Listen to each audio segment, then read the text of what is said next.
Hey GPT, this is Satyam here, and I just want to practice my MLDL and Python some conceptual questions. Like you have to ask me the questions of these fields, and I will try to answer. Okay? Absolutely, Natham. I'd be happy to help you practice. I'll ask you a mix of conceptual questions in both ML and Python, and then you can give your answers. Ready? Here we go. First, in machine learning, what is overfitting and how can we prevent it? And for Python, what is a lambda function and when would you use it? Take your time and let's go.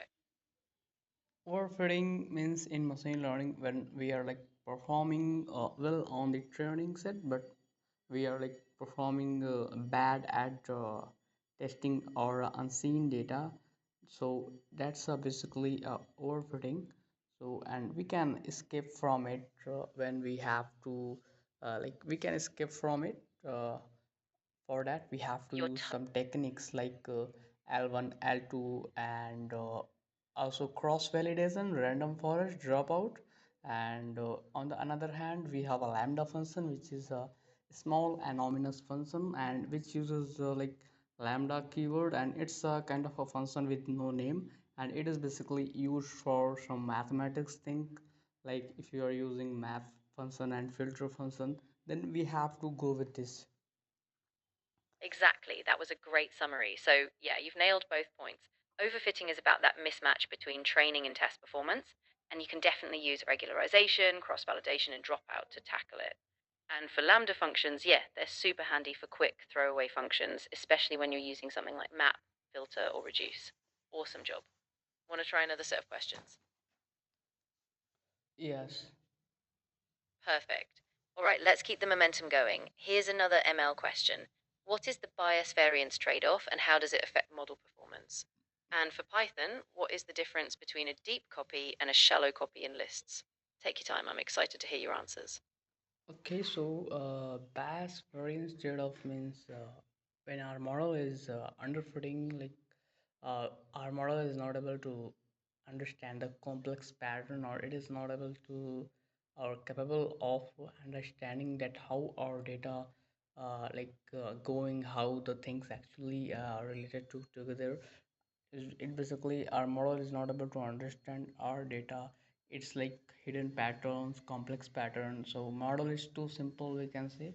So that's basically a bias variance, which is like underfitting. And Yeah, if I tell you the another question that you have asked, what is the difference between deep copy and shallow copy? So shallow copy means when our outer objects like same or like shared, but inner object, like outer object is like different and the inner object is like same or shared. And the deep copy, everything is like copied, and they are like independent copy we have a. that's exactly right. You've got it. So with a shallow copy, the outer container is copied, but the inner objects still point to the same references. So changes to them affect both.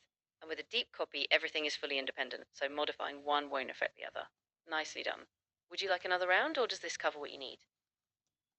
Okay, move to the next. Awesome.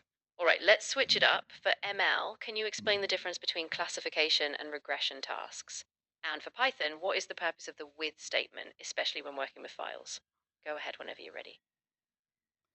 Okay, so if you're talking about classification, so classification is a type of, we can say, algorithm where we use it when we have to predict something categorical, like yes, no, or disease, not disease. Okay, so when we have a binary kind of binary problem, or multi categorical data if we have in the output section, so we use it. And if you're talking about regression task, so we use it for predicting the numerical things, like numeric data. If we have like salary prediction, so we use it. And if you are talking about with statement, so with statement basically we use for opening a file, like with open file, open this file and then print. So we use it with this statement. And we also uses many ways in Python. Yes, That's spot on. You've got the core idea. So, classification is all about predicting categories, and regression is for continuous numerical outcomes. And exactly, the with statement is super handy because it automatically handles closing files, so you don't have to worry about it. Nicely done. If you want to dive deeper or try more, just let me know. Yeah, next questions. Of course. All right, so for ML, what is the difference between a training set and a validation set? And for Python, what are decorators and how do they work? Let me know when you're ready. Okay, so difference between training set. So training set means when we are teaching our model that how the things actually is going, we are basically teaching our models about data that you have to learn like this.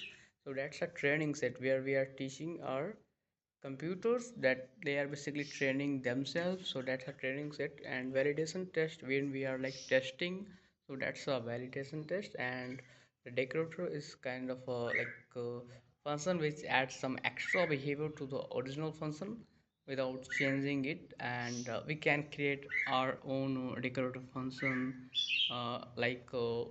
we can if you want to do something like before and after the function, so you can use your decorator function, you can create your own decorator function. And if you don't want to like create, then you can use some built-in function like method we have, which is static and class method. So static method where we have simple, which is like a regular function. And talking about the a class method where it basically uses a CLC parameter to represent the class. That was really well explained. You've got the core concepts down perfectly. So, yeah, the training set is what the model learns from, and the validation set is used to check how well it generalizes. And decorator's perfect. They wrap or modify functions, letting you add behavior in a clean way. Nicely done. If you're ready, I can toss another question at you. Yeah, I'm ready. Awesome. All right, for ML, what is cross validation and why is it important? And for Python, what is the difference between a list and a tuple? Take your time, I'm excited to hear your thoughts. Cross validation, it's like way to create multiple models to train our model. And then like we define the k values, and where we every k, like if we have a k equals to 5, then we are going to create 5 models. And every k1, k2, k3, k4, in every k1 or k2, every part will be all the parts will be training, and little bit we will choose for the testing. So in every part this process will be continue, and we use it for cross validation and also for accuracy. And talking about the list, so list is mutable, and it uses the square brackets. And tuple is immutable, and it uses the round brackets or c brackets, you can say. And it is like faster than the list. Yes, exactly. That was a really solid explanation. So, cross validation is all about splitting your data into multiple folds, training on some, testing on others, and averaging the results. And yep, lists are mutable, great for when you need to modify them, and tuples are immutable and a bit faster since they don't allow changes. Awesome job. If you want another round or any other topics, just say the word. Yeah, you have to ask me also from the DL portion and also ML. And then Python, you have to ask 3 questions of Python, ML, and also DL at once. Okay, every time at once you have to ask 3 questions from all of these 3 fields. Ah, perfect. I can do that.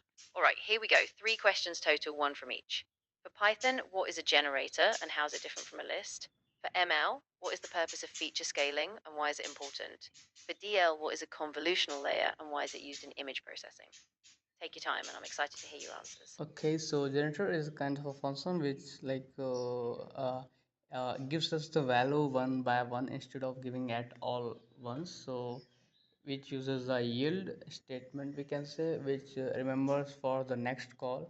And it basically provides us the value one by one. It is like best for memory, because it like not going to store all the values at once in the memory. So and the difference between feature scale, if feature scaling means we scale the features, we scale our input, because our model or our machines not able to understand the data, that's why we scale it. Basically I can give you the example. If we have a 90 marks or 60 marks or 30 marks or 1 marks or 2 marks. So you can see like we have here so much distance between the marks. So our model will not able to understand and how the things actually connected to each other, how one marks like depend on another marks, how the one marks is like connected to each other. So for that we have to scale them, we have to like scale them between 0 and 1, then it will like able to connect, because then we are like basically decreasing the distance between the features. So it will able to understand that yeah, we have a distance like this, and I have to understand like this, and I have to predict like this in the future. So this is actually a feature scaling.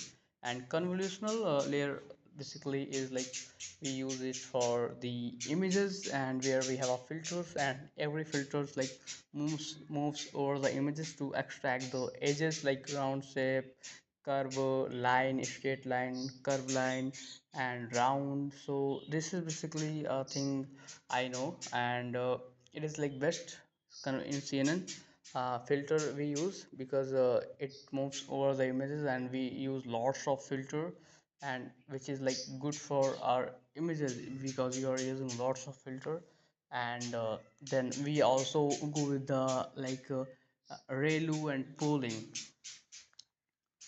That was fantastic. You explained all three really well. Exactly. Generators yield values one by one, so they save memory. Feature scaling is crucial because it ensures all input features have a similar scale, which helps the model converge better. And yes, convolutional layers are awesome for image tasks. They extract spatial features like edges and shapes. Super job. If you're ready for the next set, just let me know. Yes. Awesome. All right, next set of three questions. For Python, what is the difference between at static method and class method? For ML, what is the ROC curve and how do we interpret it? For DL, what is the role of dropout in a neural network? Static method is a like of, we can say, kind of a regular function we can say.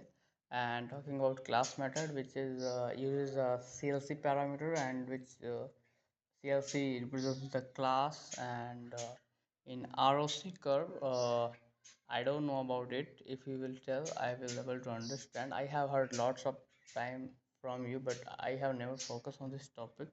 And talking about the dropout, we use for overfitting, where randomly we use neurons to train our model. So every time we use the random neurons, so it cannot be a chance of overfitting. So we basically turn off some of the random neurons.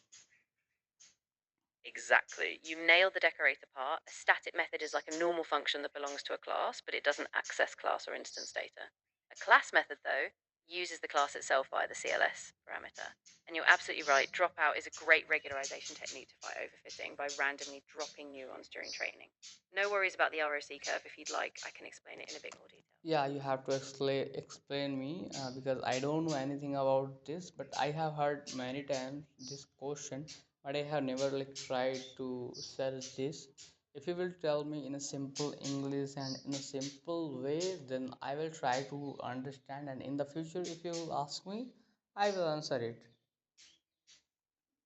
Of course. So the ROC curve, short for Receiver Operating Characteristic Curve, basically helps us see how well a classification model is performing. It plots the true positive rate, that's how many real positives we correctly identified, against the false positive rate, how many negatives we wrongly marked as positives. By looking at this curve, we can see how the model balances sensitivity catching positives and specificity avoiding false alarms. A perfect model would have a curve that goes up really quickly and stays near the top left corner. Does that make more sense? Okay, so it is basically used for classification. Exactly. It's mainly used in binary or multi-class classification tasks to help us understand how well the model is distinguishing between classes. So the better the curve, the better the model's ability to separate those classes. So it is a R2 square, R2 score. Ah, good question. So the ROC curve and the R squared metric are different. R squared is a measure of how much of the variance in a regression task is explained by the model. The ROC curve, on the other hand, is for R2 score. classification. It doesn't measure how explained the variance is, but rather how well the model separates classes. So they serve different purposes. One for classification, one for club regression. Hope that clears it up. Okay, so I am ready for the next question. Awesome. All right, let's do another round of 3 questions. For Python, what is the difference between args and quags and function definitions? For ML, what is a confusion matrix and what can it tell us? For DL, what is the vanishing gradient problem and how do we mitigate it? Take your time, and I'm excited to hear your thoughts. Args, args is a kind of, we can say, parameter which can take multiple values like kind of tuple, and cox is basically where we provide data in with the variable and with the values we provide the data, and it returns us the dictionary. And confusion matrix basically tells us that how our model is performing. Okay, so it is basically like calculating your accuracy, precision, recall, F1 score.